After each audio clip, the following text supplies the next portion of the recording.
Coucou tout le monde, j'espère que vous allez bien. Moi en tout cas ça va. On se retrouve aujourd'hui dans ce décor particulier que nous n'avons pas l'habitude. En fait on est à la BU tout simplement de mon université. Étant donné que je n'ai pas le temps de filmer à la maison et que aujourd'hui j'avais un temps de libre.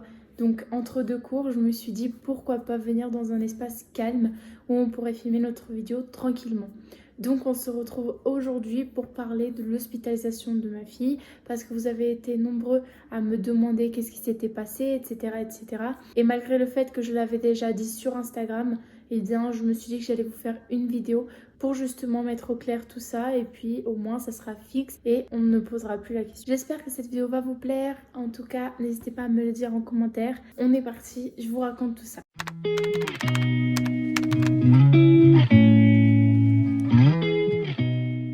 Tout a commencé le lundi 26 septembre, donc le jour même où ma fille a fait ses 1 mois. J'étais tranquillement à l'université, donc une journée comme les autres, lorsque j'ai laissé ma fille avec son père. Donc son père il était en congé paternité.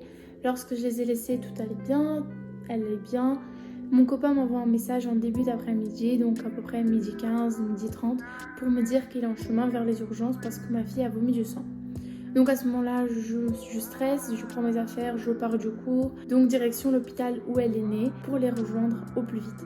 Pendant le chemin, donc mon copain était déjà arrivé, Talia s'était fait ausculter et les médecins ont dit qu'il fallait qu'ils me voient pour me poser certaines questions, notamment si j'avais des saignements moi au niveau de ma poitrine, parce que si moi j'avais des blessures, pouvait que ce soit dû à ça, enfin que le sang vienne de moi et qu'en fait son organisme est tout simplement expulsé, ce qui n'aurait pas été très grave. Donc moi je me dépêche parce qu'ils m'attendent et une fois que j'arrive sur place, les médecins me posent plein de questions, les infirmières aussi, etc., pour savoir du coup comment se passait l'allaitement, comment moi j'allais, si c'était de ma poitrine ou non, et ils m'ont examiné, donc ce n'était pas moi le problème dans tout ça, il n'y avait rien, moi l'allaitement se passait bien. Il n'y avait pas de sang dans ma poitrine, donc mon sein ne saigne pas. Et donc, ils ont réfléchi à d'autres hypothèses. Ils sont partis du concept où, éventuellement, ça aurait été son œsophage. Ils sont partis, du coup, sur les hypothèses de ces régurgitations parce qu'on leur a dit que, du coup, Talia régurgitait pas mal et que elle n'avait pas l'air de s'en plaindre, mais que c'était quand même assez considérable et assez fréquent. Donc, ils sont partis sur cette hypothèse-là, mais il fallait l'hospitaliser. Ils l'ont hospitalisé donc pour 2 jours, 48 heures, pour examiner et voir si ça se reproduisait, qu'est-ce qui se passait, etc. Surtout que Talia était très petite et elle n'avait à peine un mois, donc il fallait la garder. Donc soit c'était ça, soit c'était un problème de lait, donc parce que ma fille prend aussi du lait en formule, quand je ne suis pas là, quand je n'ai pas pu tirer assez de lait pour elle. Donc ils voulaient tester et voir laquelle des deux était la bonne. On nous attribue une chambre. Une fois dans cette chambre, voilà, on s'installe parce qu'on nous dit bah vous êtes là pour 48 heures, donc faites comme chez vous. Donc voilà, nous enfin moi j'étais assez stressée. C'était pas quelque chose qui me rassurait comme situation. C'était pas super sécurisant étant donné que c'est quand même l'hôpital quoi, et on nous donne une chambre, on dit voilà vous êtes là pour 48 heures. Moi j'avais peur que ça se reproduise, moi j'avais peur que ce soit grave.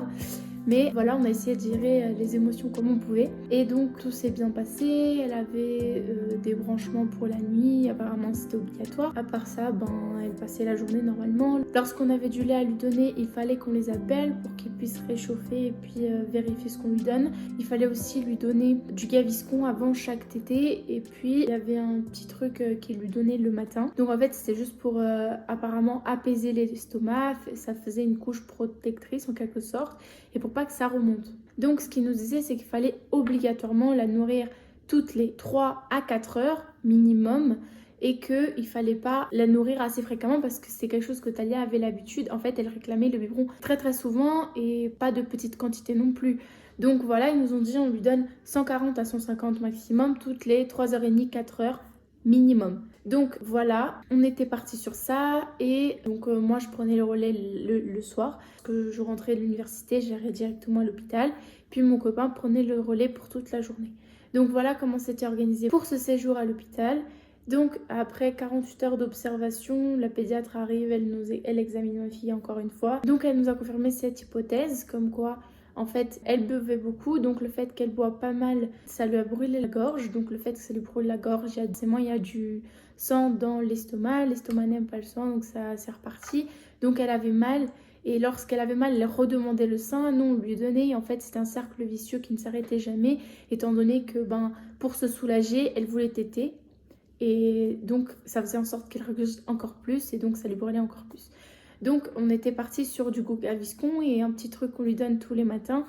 Et c'est un traitement qu'elle prend encore actuellement. Les régurgitations depuis sont passées. Donc, il faut savoir que Talia va faire 3 mois là le 26. Donc, on est le 22 novembre au moment où je filme cette vidéo.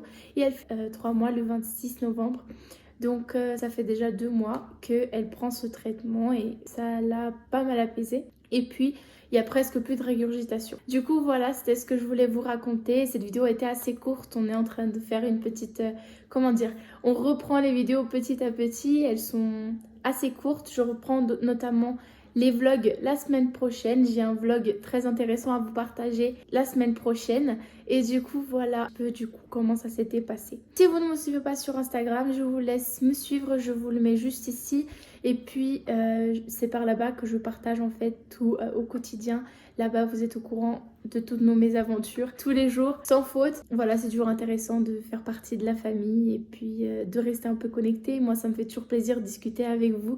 Vous êtes pas mal à m'envoyer des petits messages et ça me fait très très plaisir. J'adore discuter avec vous et faire votre connaissance. C'est vrai que les vidéos en ce moment sont assez courtes, mais bon, vous savez, avec Talia, c'est un peu compliqué. Donc, je voulais démarrer en douceur étant donné que j'avais fait une assez longue pause quand même. Et du coup, voilà, à partir de la semaine prochaine, on a un plus long vlog, donc de tout mon week-end. Et puis, j'ai aussi commencé les petits partenariats avec quelques marques. Donc, n'hésitez pas, si vous êtes une marque, à me contacter sur la messagerie que j'ai mis en place, justement pour ça. Et voilà, donc je vous fais plein de bisous et je vous dis à la semaine prochaine. J'espère que cette vidéo vous aura plu. Ciao!